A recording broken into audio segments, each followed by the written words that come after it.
This contour filter is supposed to give you the perfect, flawless contour and highlight and blush placement. My foundation's already down.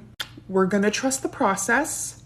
I'm just showing you that I already have my foundation on. And of course, all you're gonna need is your contour and concealer.